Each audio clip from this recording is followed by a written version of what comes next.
Good morning to every one. இன்றைக்கி இந்த வீடியோவில் ஒரு இன்ட்ரெஸ்டிங்கான உண்மையிலே நடந்த ஒரு ஸ்டோரி என்ன அப்படிங்கிறத பார்க்க போகிறோம். இது சைனாவில் முன்னொரு காலத்தில் உண்மையாகவே நடந்த ஒரு விஷயம். அந்த நாட்டில் ஒரு தலைமை தளபதி இருந்தாராம். அவருடைய பெயர் டியான் ஜி. இவருடைய நாட்டுக்கும் இவருடைய பக்கத்து நாட்டுக்கும் அடிக்கடி குதிரை பந்தயம் நடக்குமா. ஆனால் இந்த குதிரை பந்தயத்தில் ஒரு தடவை கூட இவங்க நாட்டு குதிரைகள் ஜெயிச்சதே இல்லை. எதிரி நாட்டுக்காரங்க முதல் தரம், இரண்டாம் தரம், மூணாம் தரம்னு குதிரையை பிரித்து பயிற்சி கொடுத்துருக்குறாங்க.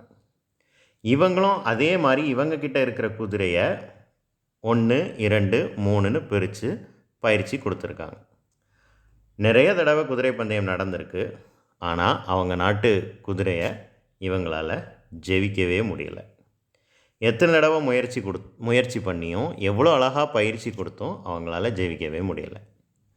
அப்போது தான் அவருக்கு இந்த தளபதி டியான்ஜிக்கு அந்த நாட்டில் ஒரு மிகப்பெரிய புத்திசாலி உண்டு.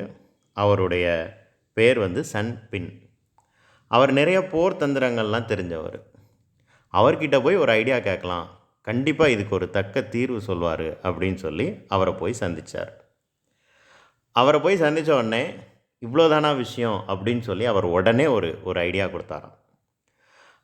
அந்த ஐடியாவை கேட்ட உடனே இந்த தளபதிக்கு நமக்கு ஏன் இப்படி இந்த ஐடியா தோணவே இல்லை, எவ்வளோ சின்ன விஷயம் ஆனால் எவ்வளோ நல்ல விஷயம், எவ்வளோ அழகான விஷயம் அப்படின்ட்டு அவர் அப்போ தான் நினச்சாராம், என்னதான் இருந்தாலும் வீரம் வீரம்தான், விவேகம் விவேகம்தான்.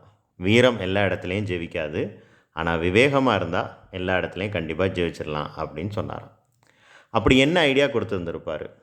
கண்டிப்பாக அந்த ஐடியா என்ன அப்படிங்கிறத நான் வாசித்தோடனே, இது ஒரு புத்தகத்தில் நான் வாசித்த கதை. அவர் கொடுத்த ஐடியாவை நான் வாசித்தோடனே எனக்கே அப்படியே பயங்கரமாக புல்லரிச்சு போச்சு. ஒருவேளை அவர் என்ன ஐடியா கொடுத்துருந்துருப்பார் அப்படிங்கிறத நான் சொல்ல போகிறேன். ஒருவேளை நீங்களே இப்போ இந்த வீடியோ பார்க்குறவங்க உங்களாலே அதை கெஸ் பண்ண முடிஞ்சிச்சுன்னா, அது இந்த ஐடியாவாக தான் இருந்திருக்கும் அப்படின்னு நீங்கள் சொன்னீங்கன்னா, உண்மையிலே நீங்கள் மிகப்பெரிய ஜீனியஸ், உங்களோட ஐக்யூ லெவல் ஜாஸ்தியாக இருக்குன்னு அர்த்தம். அப்படி அவர் என்ன ஐடியா கொடுத்தாரு இப்போ பாருங்கள்.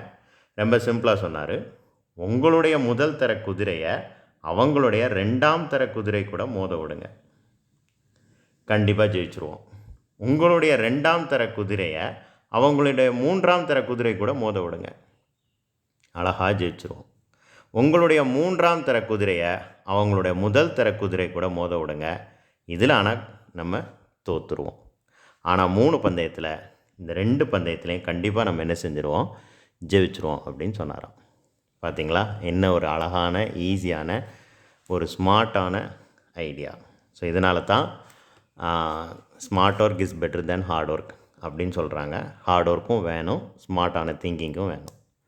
ஸோ இதிலேருந்து நான் சொல்கிற விஷயம் என்ன அப்படின்னா, நம்மளுடைய குழந்தைகளுக்கும் அவங்களோட IQ level, intelligent quotient develop பண்ணுறதுக்கு என்னென்ன வழிகள் உண்டோ அதை நாம் கண்டிப்பாக பண்ணணும், பண்ணி கொடுக்கணும். அதுக்கு உண்டான வாய்ப்புகளை ஏற்படுத்தி கொடுக்க வேண்டியது பெற்றோராகிய நம்மளுடைய கடமை.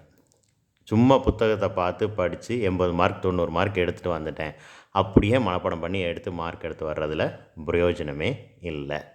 ஸோ அவங்களோட ஐக்யூ லெவலை டெவலப் பண்ணுறதுக்கு என்ன உண்டோ அதை நம்ம பண்ணணும். இதுதான் நாளை பின்ன அவங்கள நிறைய காம்படிட்டிவ் எக்ஸாமினேஷனை பயம் இல்லாமல் அட்டன் பண்ணுறதுக்கு ஹெல்ப்ஃபுல்லாக இருக்கும். ஸோ நிறையா பிள்ளைங்க அதனால தான் டிகிரிலாம் முடிச்சுட்டு காம்படிட்டிவ் எக்ஸாமினேஷன் அப்படின்னாலே பயப்படுறாங்க. அட்லீஸ்ட் இப்போ இதை டெவலப் பண்ணுறதுக்கு இன்டர்நெட்டில் எக்கச்சக்கமான ஆப்ஷன்ஸ் இருக்குது.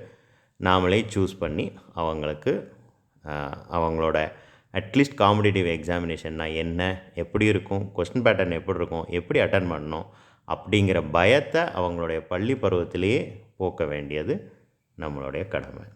நன்றி, வணக்கம்.